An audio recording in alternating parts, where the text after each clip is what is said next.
Urdu stories. जादुई गार।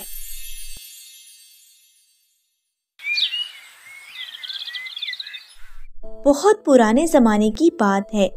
किसी मुल्क में एक गांव था जिसमें दो भाई रहा करते थे। एक भाई का नाम जमाल और दूसरे भाई का नाम इकबाल था। जमाल, जो कि इकबाल से बड़ा था, एक लालची, खुदगर्ज और बेईमान आदमी था, जबकि उसका छोटा भाई इकबाल निहायत शरीफ और नेक दिल इंसान था। उनके माँ बाप का इंतकाल हो चुका था। जमाल ये चाहता था कि किसी तरह इकबाल और उसकी बीवी को घर से निकाल कर माँ बाप की दौलत और दूसरी चीज़ों पर अकेला ही कब्जा कर ले। एक रोज़ वो किसी मामूली बात पर अपने छोटे भाई से लड़ पड़ा और इससे साफ साफ कह दिया कि वो घर से निकल जाए। इकबाल बेचारा अपनी बीवी को लेकर एक दूसरे घर में रहने लगा। जमाल ने बाप की छोड़ी हुई चीज़ों में से तमाम कीमती चीज़ें अपने पास रख ली थीं और बेकार किस्म का काट कबाड़ इकबाल के हवाले कर दिया था। इस तरह जमाल तो काफ़ी दौलतमंद हो गया, मगर इकबाल गरीब का गरीब ही रहा। उसने अपना और अपनी बीवी का पेट पालने के लिए मेहनत मजदूरी शुरू कर दी। उस मेहनत मजदूरी से उसको बस इतने ही पैसे मिलते थे जिनसे बामुश्किल 2 वक्त की रोटी मिल जाती थी। एक दफ़ा इकबाल की बीवी सख्त बीमार हो गई। बीवी की बीमारी की वजह से इकबाल काम पर भी ना जा सका। उसकी बीवी को दवाई की ज़रूरत थी, मगर इकबाल के पास इतने पैसे ही ना थे कि जिनसे दवाई आ सकती। वो बहुत परेशान हो गया। उसकी समझ में नहीं आ रहा था कि वो क्या करे। इसी परेशानी में उसे याद आया कि उनके घर के पीछे एक छोटी सी पहाड़ी है। वहाँ एक पुराना खंडर सा दरख्त है जिसमें ना फल लगते हैं और ना पत्ते।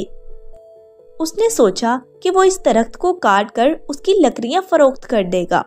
इससे जो पैसे मिलेंगे उससे उसकी बीवी की दवाई आ जाएगी। उसने अपनी कुल्हाड़ी उठाई और पहाड़ी वाले दरख्त की तरफ चल दिया।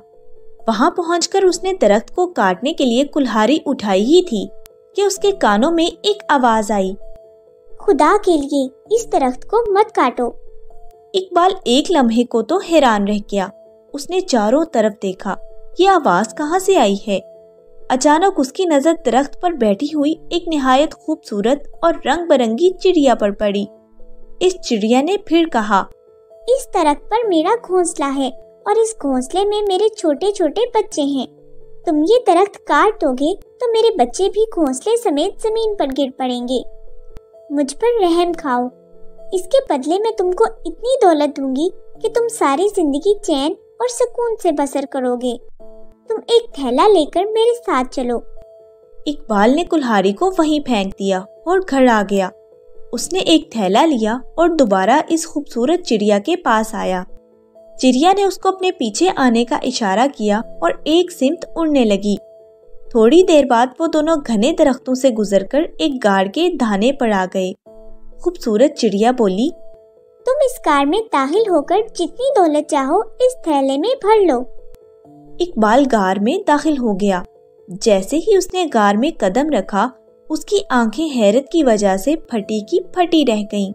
उसने देखा कि वहाँ चारों तरफ सोने और चांदी के ढेर लगे हैं। उन सोने चांदी के ढेरों में बड़े बड़े हीरे मोती भी मौजूद हैं, जिनकी जगमगाहट से पूरा गार मुनव्वर हो रहा था। उसने जल्दी जल्दी उनको अपने थैले में भरना शुरू किया। अभी ज्यादा देर न गुजरी थी कि उसके कानों में चिड़िया की आवाज आई। वो कह रही थी, जल्दी करो, फौरन गार से बाहर आ जाओ, वरना उसका मुंह बंद हो जाएगा। ये सुनते ही इकबाल ने अपने थैले को मजबूती से दोनों हाथों में थामा और भागकर गार से निकल आया। उसके बाहर निकलते ही गार का पत्थर का दरवाजा पुरशोर आवाज के साथ बंद हो गया। इकबाल का थैला अगरचा पूरी तरह नहीं भर सका था, मगर उसमें इतनी दौलत आ गई थी कि पूरी जिंदगी भी इसको खर्च करता तो तब भी खत्म न होती। वो खुशी से फूला नहीं समा रहा था। उसने चिड़िया का शुक्रिया अदा किया और घर की जानिब चल दिया।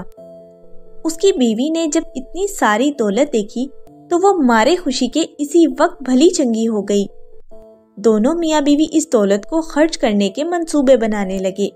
خدا نے ان کے دن پھیر دیے تھے۔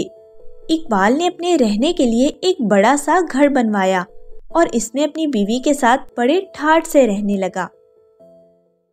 Subscribe for more videos.